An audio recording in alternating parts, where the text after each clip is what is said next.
Welcome to My Life in Sport. I'm Phil Bowers, a legal director at O'Connor's, and this podcast will delve into the diverse and fascinating world of the business of sport. For many, sport is more than just a game. It is a powerful industry that shapes careers, drives economies, and transforms lives. In this series, I talk to individuals for whom the business of sport has been central to their professional careers. From the leaders of sports clubs and sports businesses to the regulators who maintain the integrity of the game. Join me as I explore the stories of the people behind the business of sport. Today I'm joined by Phil Radley, the current director of football at FC Nordsjælland, a Danish Superliga team. Phil, a warm welcome to the podcast. Thank you very much for having me, and also congratulations on your pronunciation of FC Nordsjælland. That was very professional. Oh, there you go. A few months living in Scandinavia, it's done me well. So, Phil, I suppose the first question to ask is how's the season going so far? Well, we're only 2 games in on the men's. The women's hasn't started up yet. We won the opening game of the season away, and we just lost, unfortunately, on Sunday. But in fairness, we played pretty well. We were quite dominant and were just a little bit unlucky, using that old excuse. But sometimes in the early stages, if you don't quite get the results, you're looking at how you're actually playing. So I think, with how I saw us playing on Sunday, not too concerning. And then the women's are just actually setting off on their training camp, I think tomorrow maybe. So they've got a couple of games down in Holland, and then the league will start for them on the weekend of the 10th of August. But then they have Champions League qualifiers at the back end of August, which is exciting. They're over in Prague for a couple of games there, and hopefully they can get through to the next knockout stage. Good. So Phil, currently a director of football, but prior to that, you've been involved in sports in numerous capacities for a few years. Could you talk about the various different positions you've held prior to your time in Denmark? Yeah, certainly can. Most of my professional career has been related to sports, certainly not in a playing capacity, just to be absolutely clear. That was any of that was very amateur. I heard you were a good rugby player back in the day. Well, I was better than your partner, Dave Malone, but that's not saying too much. Different positions. Rugby's a game for everybody. No, so I was actually talking to someone the other day about this, where originally when I was doing my A-levels, I was quite obsessed with geology, and I was going to go and try and be a geologist, but actually it turned out I was really bad at it. For some reason I'd taken law, I think because it was just the other thing that I could go and do that looked like it didn't have a big piece of coursework. I looked at the overview, but it turned out that I was actually a lot better at that than geology. So I ended up going and doing a law degree. And then from that, went in to go and do what obviously is a training contract, as it had changed from articles shortly before. And the firm that I did my training contract with, which was Hill Dickinson, had an intellectual property department, and within that, a sports law department. And sports law is a bit of a misnomer, really, because it's just kind of you're pulling various different bits of law together to do for sports clients. There's obviously some of the regulatory stuff with sort of private regulations that's particular. So I sort of finagled my way to get a sports law seat, because I'd found out that the rest of law was a little bit dull as well. And I did that, and then that led the guys that ran that department went off to start their own law firm, and they asked me when I qualified to go and join them, which was a pretty easy decision because they had a great set of clients to go and work with, and it was just those guys as the partners and then me as the junior lawyer, so it meant I got a lot of responsibility early on. I went from that, there was a client that when I'd started to build up my own kind of clients in private practice, there was a football agent he got some investment coming into his business, he wanted to expand, and he asked if I would come and be a kind of COO in-house lawyer type in the agency, which I went and did, which was it was like a get out from behind the desk type thing. As a lawyer, you can feel a bit sort of trapped out of the industry to a certain extent. I saw a lot of things that opened my eyes, shall we say, when I went into that side of the business. And I got to the point where I didn't want to keep doing it. So I made a decision back then, which when I look on now was a little bit ridiculous, which I decided I would go and be my own sort of consultant to the industry, mainly focused from a legal perspective. And when I think about it now, I was vastly underprepared for it at that stage. But it led to me starting to do some work with Right to Dream. in terms of I'd been connected through a friend to the founder, Tom Vernon, and I'd been out to visit the academy, help them pro bono with a few bits and pieces as the academy was starting to have to interact with the sports industry more, and then started to help the players that came from Right to Dream as they were then getting bigger and bigger opportunities in the professional game. So I slipped into being an agent, unfortunately, which, there's always going to be that black mark on my CV. Slippery slope, isn't it? Yeah, exactly. But it was honestly, it was a brilliant experience. We got to travel a huge amount around Europe and the rest of the world, looking after some really great clients. It was tough, but it was really rewarding in the work that I was doing, and it helped me also build my relationship with Right to Dream, which then led to, there was a project that they were working on to identify and acquire a European club as part of the expansion of the kind of mission of the organisation. So I helped in that project on the acquisition of a club, which was FC Nordsjælland in Denmark, and then was asked, will you stop doing the agency and will you move over to Denmark and come and help us build out the strategy and the execution of that within the club, and then what that's then become. So that slightly crazy decision to step out and do my own thing put me in a position of space to be able to do something that then led to everything and the adventure of living in a different country and things like that. So yeah, I'm pretty lucky when I look at all of those things. Yeah. Well, obviously Denmark's not a bad place to live. And obviously, Phil, you hear on the media or in the media about directors of football within professional clubs, but probably a lot of people don't really have a good grasp on what a director of football actually does. Might be the same for the directors of football, but Yeah. We'll come to that bit. Apart from you, of course, Phil. Yeah. So could you talk to us about a typical day as a director of football and responsibilities within the club?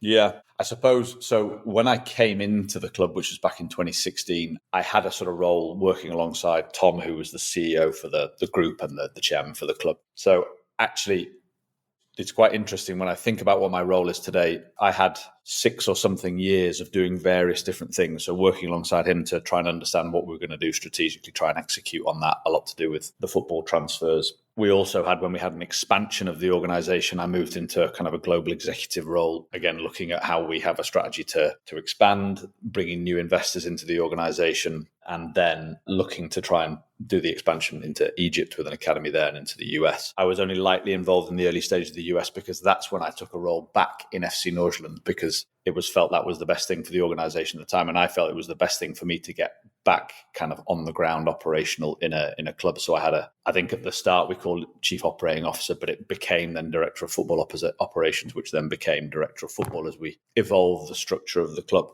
So there's a big part of, I've always felt one of the main reasons why I have even, a small chance of being okay at my job on a day-to-day basis is because I've had such a long period of time in the organisation, and all the people that that are then absolutely vital to be able to have the organisation have the success that it needs, we've been lucky enough to have. So I'm really fortunate that I had that kind of, like I say, 6-7 years worth of varied experiences all through the organisation to then be able to use that to try to be able to execute on the job of a director of football. In our club, what we have, because you have this sort of sporting director or director of football, sporting director is usually team focused. So in our structure, you have myself as the director of football, who then sits above a sporting director for the men's first team, a sporting director for the women's first team, and then an academy director who runs the boys and the girls academy. There are then, you may or may not have a technical director. We had that role reported to me, a head of football administration and operations, who also then reports to me. So you have sort of those key heads across the different departments of the club, then all being sort of reporting into one, as opposed to maybe all of those roles reporting into a CEO, because you always get this thing between what's football and what's commercial, and they're very different worlds. So I think that's why the evolution came for this type of role to exist. And obviously that role I'm not technical in my experience. I was not a professional sports person, certainly not a footballer. I've not been trained as a coach or a scout or anything like that. So I am not on that side of things in terms of being able to say, that's a very good 13-year-old player with potential, or this is how we should play, or this is what was wrong in terms of the game. I'm very much on the football business side of things. But of course, you can have someone that's more technical in nature in that director of football role, and then you just need the right competencies around them in order to be able to execute on the other business type aspects. So my role, if I was to break it down in terms of sort of 5 key headlines, would be you're responsible for developing, evolving the strategy for the football club. You are responsible for the budget that is linked to what resources do you need in order to be able to execute that strategy, and what will the outcomes be of doing that. You are then responsible for executing that strategy, the key actions of that, at least supporting the individuals that are there to be able to do the day-to-day within their particular departments. And then obviously the leadership of those key personnel in those departments wider. It's not like I'm only talking to those 5 people. And then obviously liaison with board and ownership as to how things are going, and the key decisions that need to get made. There's a reality. There's all those things that are the big headline, and then just about anything that can come up on a day-to-day basis. So it's sometimes when you want to write the job description down or try and tell somebody what it is that you do, the range of things that you can end up dealing with is pretty wide. But if you want to try and bucket it into more corporate responsibility type stuff, then I would say those 5 things are the most likely. Okay, really interesting. Yeah, I imagine it would be a fairly big CV to actually cover those roles.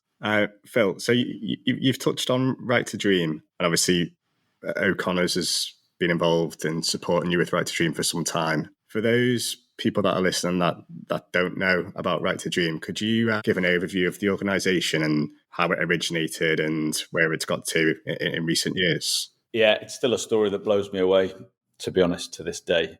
So Tom Vernon, who founded Right to Dream, he went to Ghana back in the late 1990s or early 2000s. I can't quite remember. I think it was late 1990s. And he saw massive potential in the country that didn't have an opportunity, didn't have a pathway to be able to try to take advantage of that potential. So he started working with a small group of players, coaching them on a sort of dirt pitch near where he was living. Then he started to try and run school lessons for them out of one of the rooms in his house. They then ended up kind of boarding with him in the house because he knew that he needed to try and help them to develop, and he could see them taking the steps. And it's grown from there to be one of the most respected football development programs in the world, not just West Africa, both for football and for education, because what he saw was both you had the possibility for kids to become professional footballers, but then also be able to leverage, they might not have quite had the talent to be able to be a professional footballer, but they could leverage their ability in football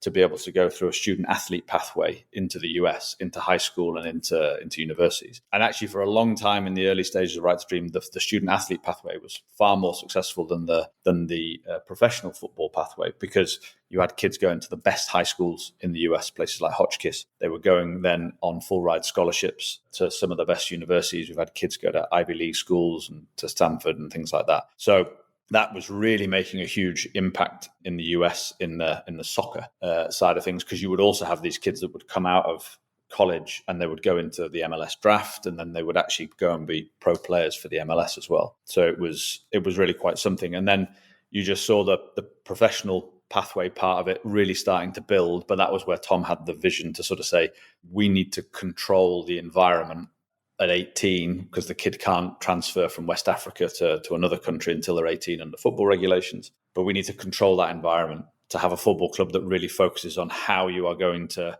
both for a West African player or for a Scandinavian player. That's the reason why we chose FCN, to be able to integrate, to be able to continue to develop and support, and then have a club that has the mentality to want to play those young players, even with the risks that come with that, with variations of performance. And then now we've seen the professional pathway really start to accelerate, and you get a player like Mohamed Kudus, who's went from Right to Dream to FC Nordsjælland to Ajax to West Ham, now to Spurs. And we have kids, I say kids, they're young men by the time they leave us, who are just phenomenal, whether they're Scandinavian or West African. And the transfers that come through FC Nordsjælland via Right to Dream and via the FC Nordsjælland Academy are now, they're ridiculous for the size of the actual club, to be honest with you. So it's pretty amazing. Good. And obviously, Phil, the latest step on the Right to Dream model has been the acquisition of a MLS franchise. Again, Phil, could you talk about that and how that, I suppose, that evolution of the organisation has brought about the US opportunity and potentially a further pathway for those professional players to then move to the US, but potentially at later points of their career? Yeah. So it was the next sort of strategic step when Tom had established Right to Dream. It had become very well known. Then the acquisition of FC Nordsjælland, and we'd started to build. You could really see what was coming within that. And then the next step was to say, okay, we want to attract new investors and we want to be able to take the next step. And it was actually during COVID, ironically, where we were able to secure that next investment. And that's where the collaboration with O'Connor's started, where there was the Mansour family from Egypt who had a connection to Right to Dream through a Caterpillar franchise that they ran in West Africa that had provided some support for the build of the facility over a period of time. They were really looking at what they could do from a legacy perspective. They came and saw Right to Dream in Ghana, and they said, we want to do this in Egypt for children from our country. And as part of that, then became the majority owner of what is now known as the Right to Dream Group. So it was during 2019 when we were in those discussions, then it was 2020 when we completed the transactions. It was quite a complicated two-stage transaction where they entered partway through, but then we had to do some really detailed due diligence. So it was during 2020 where, with O'Connor's supporting, where I was, as I've said, sports law, you're taking little bits from lots of different places. So I'm not really a specialist in anything. I'm a bit of a generalist. So I was very much out of my legal depth when I was doing this transaction because it was pretty hefty and there were some fairly heavyweight lawyers on the other side. Many late nights from memory. There were a few very late nights, and yourself and Dave Malone supporting on that. And especially I actually went down with COVID pretty hard, where I don't get a lot of sympathy from my wife when you get a little bit of the man flu and stuff like that. But this was one where she thought, hang on a minute, this might be a little bit serious. So I was kind of out of action for nearly a full week, I think it was, like just completely in bed and trying to sort of do the occasional email to see if the transaction was falling apart or not. But that's where, to be honest, with your advisors, if they really know your business, your strategic aims, the things that you kind of will or won't tolerate and things like that, then in that moment where I'm completely off the board, you and Dave were able to continue moving that process along until I was able to drag myself out of bed. And even then, after that, I was still only about able to work a couple of hours a day or something like that. So I think if we hadn't have had that closeness of understanding there, we could have had a really difficult time of that. Because if we stalled at that point, I think it was in the November that happened. If we stalled at that point, then you're going to have Christmas, and then you're into. So it would have had a big impact. So that was very, very, very, very useful. So that investment then happened. They became the majority owners, and then it was looking at what's the next strategic direction. So as I mentioned, with the student athlete pathway in the US and the success there and the reputation of the brand, then we looked very hard at the US from a football landscape as to expansion. There was obviously part of the strategy was we're going to build a Right to Dream in Egypt, which has now been done. It's up and running. It's a fantastic facility just to the west of Cairo. There was a sort of strategic investment plan in FC Nordsjælland about building out in the academy. We'd launched in 2017-18 the women's program in FCN when we'd come in, because Right to Dream in Ghana also had launched the girls program back in the sort of early 2000 and I think it was 13, 14, something along those lines, as the first residential girls program in West Africa. And we were starting to see some good success there. So then the launch of the women's program in FCM was an important part of building out the club. So then with the Mansour investment, it was like, okay, what are we building out in the infrastructure in the academy, which is our focus of how we're going to drive our first teams on boys and girls, and then also starting to build out on the first team women's strategy. So then Right to Dream Egypt established also boys and girls, and then to look at the US market as the next big opportunity. So the idea to try and establish a Right to Dream Academy in the US linked to then a professional enterprise. And we explored with the USL quite a lot, but then there was an opportunity with MLS, much different ticket prices, but through a JV agreement, then there was an opportunity to acquire the franchise rights for San Diego FC in the MLS, which has now been established and launched. They're currently off and running, flying at the top of their conference. And then at the same time, establish a Right to Dream Academy in San Diego to then be able to scout and develop kids from the local region there. So again, around that transaction, there was a lot of restructure needed as a result of how the first agreements were done in 2020 to then restructure all of those again, where it's like a set of documents that I break out in a cold sweat whenever I have to open them up. because it's so extensive. So again, as soon as I knew that we were having to go in that, I was just an email to Phil Bowers and Dave Malone to say, good news, boys. We're going to get to review all of these documents that we did where I was down with COVID and all this different stuff, and then to be able to do that restructure. And again, closeness and sort of understanding means that goes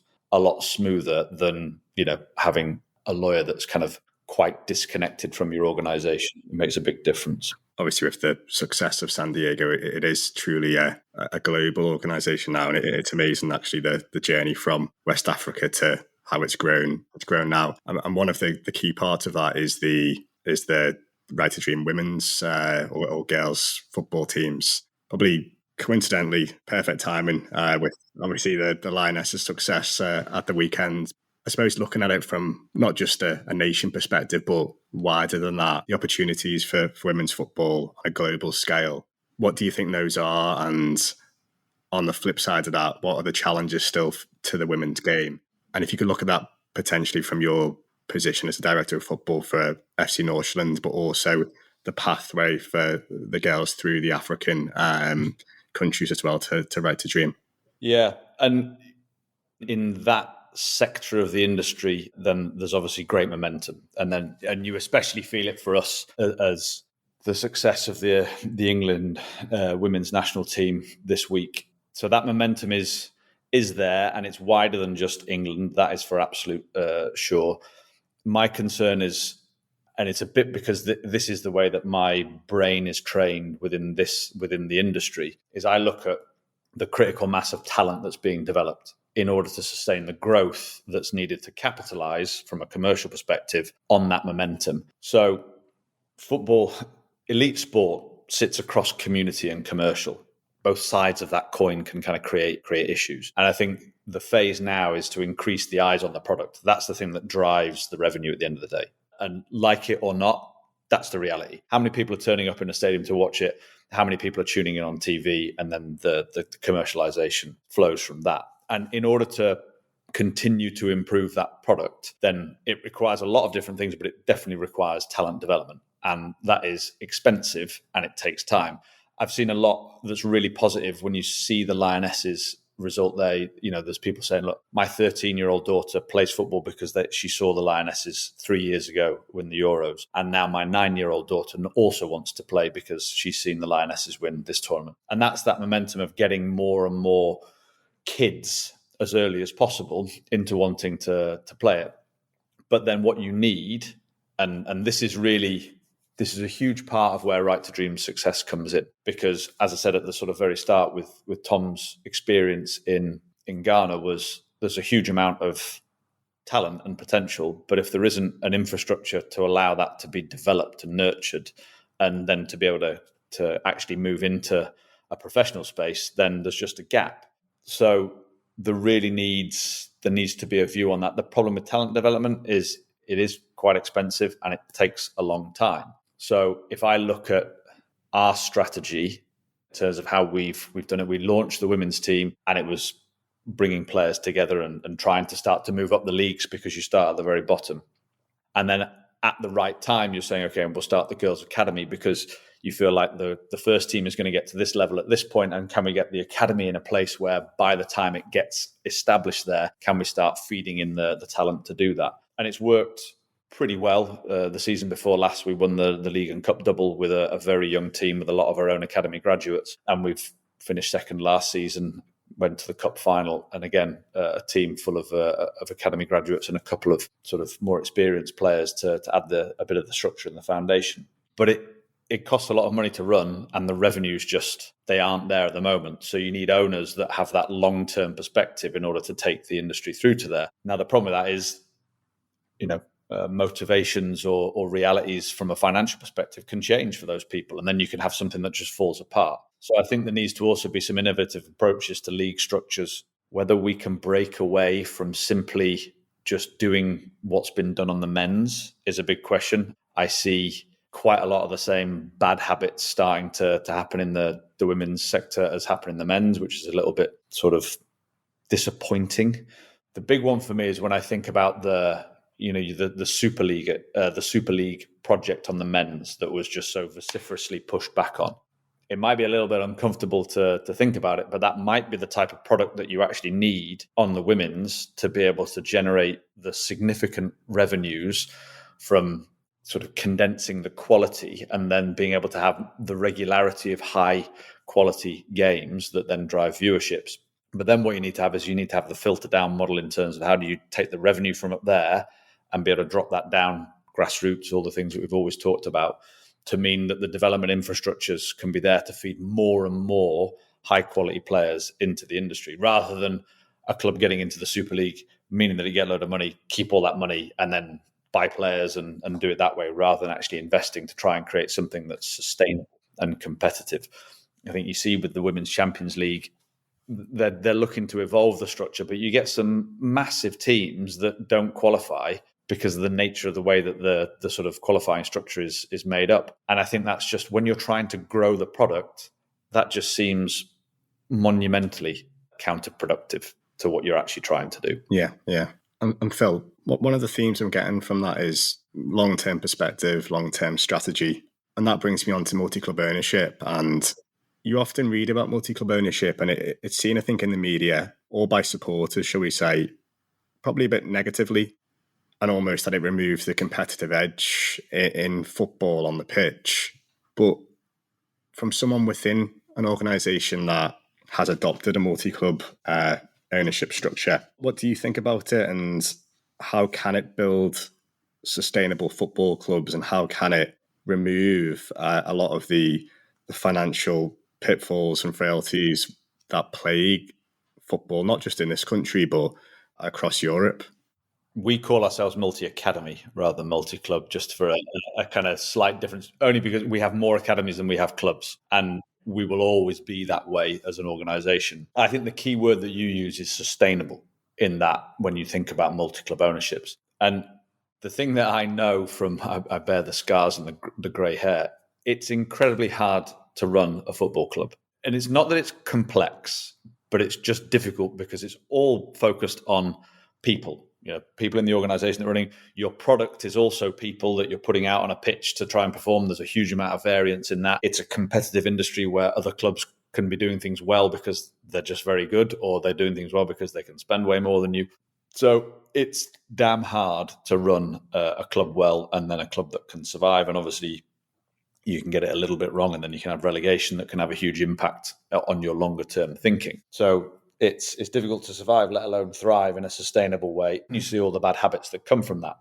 So I think multi-club, and actually that space of the development of the women's game, you know, there aren't many women's teams that are standalone. You have London City, which is part of Michelle Kang's group, there is one here in Denmark, Fortuna, who stand alone. Most of the others are associated in some way with the male club. Now, that can have some negatives to it in terms of how much time and attention and resource does it really get, or does it kind of just get a bit marginalized on the side? The other part of it is you have a bunch of infrastructure in your club that you're operating that can then, it would be really expensive to create that infrastructure for a standalone women's team. So if you can leverage that infrastructure in a way that means that you can drive and support that women and girls program better, then that makes sense to me. I'm not saying it's easy, and you know, it brings us other challenges, but you know, if I look at all of the different areas that we support or the knowledge that we have, then we can use that to try and drive the women and girls program. So a little bit the same multi-club ownership. If there are structures that can promote the sustainability, so being able to utilize knowledge, being able to utilize resources, then I would say surely it has to be given a chance to work. Into just looking at facilities and internal strategic quality, finding a way for the elite and men's and women's teams to be better and sustainable should be a priority of governance, actually. If I would, UEFA is firefighting on the MCO front at the moment, and just, you know, dealing with who do we have to kick out of European competition. And really, they probably need to, is that you often get it as when you're a lawyer, I remember if I could just press pause on all of this work, I could just get everything done, and then I could really start to think a bit more longer term. And I think that's what the governing bodies could do with at the moment, is like, could we just press pause on all of the headaches that we have that are here today about who should or shouldn't be playing in competitions? And could we try to think longer term on how could we leverage the clear appetite from investors that want to come in and build out sports portfolios. And you're seeing more and more now are also, they're not just in football. You'll see portfolios that are starting to go into different sports and have the diversity there. And again, they're looking to try and leverage intellectual capacity and also some of the sort of shared services stuff that might have commonality across the different sports. And if you can be really good in that, can you use that really good stuff that you've got to be able to go and drive another sports organization successfully? Obviously, what's the end goal for that owner? And this then flips back to sport and its crossover with community and commercial. If your end goal is just to take money out, then you're going to rub up against some issues at some point. I'm not saying you have to be wholly socialist and never take a penny out of it and things like that, but how you use maybe the profits to be able to reinvest, or whether you're looking for enterprise growth if then somebody else wants to come and buy in later on. Maybe those are different things. Obviously, competition integrity has to be upheld, as does stability for the players and certainty for the fans. But, I hear about some of the stuff on the UEFA guidelines and like current restrictions getting subverted by burner phones and unofficial email addresses. Like, what are we doing? We're wasting our time. Why don't you focus on actually how you create an infrastructure that allows investors with appetite to do something that has meaningful impact for a sport, rather than trying to say, if there's any connection, then that's a no-go. Because you also have that thing where players, people worry about players moving between entities and things like that. The players still have to say yes to these things to be able to move. If you're worried about two clubs that are being operated together, manipulating sort of competition, I don't know. There must be a way to be able to try and feel like everybody's playing on the same field. Yeah, and Right to Dream is a great example of the success of how a multi-academy or multi-club organisation can function in European and US football, as well as Africa. Yeah, where the two men's teams are in two different confederations. So then there's no, issue of it. Obviously, within UEFA, they've got the issue of clubs being within the same confederation. So again, you would think it would be fairly easy to figure out. It just has turned into a bit of a firestorm, unfortunately. Yeah, as ever. Phil, so that brings me to a close, and it's been really interesting to hear from you.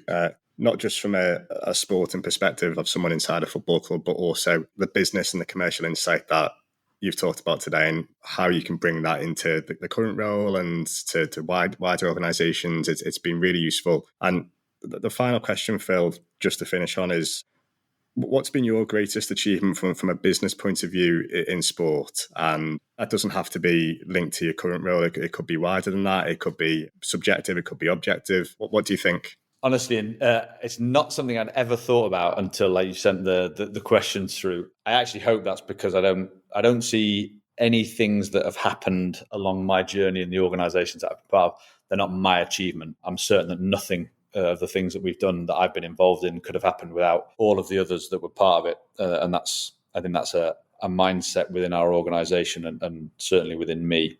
I think what I'm probably most proud of, if I think about it in that way, there are a lot of individual players and student athlete journeys that it's probably impossible to kind of pick one out from that. I think any of our players who we've helped to reach senior national team status, if you've had a kid, a boy or a girl in your organisation since a very young age, or even one that comes in who was never really in the realm of being able to be a national team player, and then the organisation provides them with a framework and a foundation and an opportunity to then go and represent their senior national team, that means a lot. And we've had quite a few of those, including ones where, players that probably in their wildest dreams never really thought it was going to be possible, and then they get the call up. I think from a team perspective, I mentioned it, but our women's first team winning the double in 2023-24 is something that I'll never forget, because in that phase, I'd had the responsibility overall. I'd had more day-to-day responsibility towards the women's team before we hired the now sports director, Jessica Davis, and it kind of straddled over that period of time. So I felt very closely connected to the staff and the players that were there, and the fact that it was coming through it was the sort of the dawning of the strategic aim. Like I say, when we've got this picture, so in Denmark, when kids are kind of graduating from it's like a period of time between college and university, right? And they have to wear these, like, they're like sailors' hats, but they wear them with real pride during this period of like June, July. And that was when the season's culminating. And there's these pictures of them celebrating, but there's like 2/3 of the team have got these graduation caps on because they've all been doing school at the same time. And it just shows you how young your kind of squad is, because so many of them are there with their graduation caps on. So that, I think, for all of those reasons of like my closeness to it, the size of the achievement, the fact that it was so closely linked to how we want to do things, it was brilliant. And I think if I look for an individual game, we played in the Conference League a couple of seasons ago when it was the last season when it was the group phases before it then became the league structure that it is now. And we drew Fenerbahce in our group. And our first game was away against them, which we lost 3-1 in an incredibly intense environment in their stadium, which was amazing. And then they came to play us at our stadium, our little sort of 10,000-seater stadium. It was insane trying to actually control the ticketing for it, because Fenerbahce just have a massive fan base worldwide. So you were getting hammered with it. So it was a sort of packed out stadium. It was really good fun. And we hammered them 6-1. And, Fenerbahce doesn't lose 6-1 to anybody, let alone a small team from Denmark whose name they can't even pronounce. So watching their president walk out of their box at the end of the game was quite satisfying. So I think those are like some of the specifics. I would say from a personal perspective, I think my achievement is actually just to have been part of it all. Yeah. Like if I look back on all of that and all of this sort of stuff, it's just, I'm really fortunate to have been in the position that I have been to experience it all. And we talked about it before we started the call, but I'm actually in a strange moment right now where I've decided that now's the right time to actually go and have a look for something else. I've been part of Right to Dream for nearly 15 years. I've been here in Denmark for nearly 10. And I just started to get this feeling that if I don't take a little bit of a leap now, I probably never will. And with all of these different experiences, and there's different areas of the industry, like you say, on the MCO side of it, on the women's side of things, I'm just interested to go and take a look about what else maybe I can go and experience in this period. It might well be that I come back around to this organization that means so much to me. Who knows what the future holds? But yeah, it's a strange thing to take a decision to walk away from it, but it's also, we've developed so many great people. That's always the ethos, that I know that there are the folks that are stepping into the roles that are then vacant whenever there's a change, then you know that it's actually about being able to take the organization forward. So I don't worry from that perspective. But I'm a little excited to see what comes up and how it sort of stacks up against my experiences over the last decade and a half. Good. Well, yeah, amazing achievement and amazing story so far. And I think you've set us up nicely there, Phil, for part 2 of the podcast at some point in the future, where, wherever your how's unemployment journey goes. No, I really appreciate it, Phil. And thanks again for your time today. Thank you. Been a pleasure. Great. Thanks for listening. My Life in Sport is brought to you by O'Connors, the law firm for sport. Find out more at o'connors.law.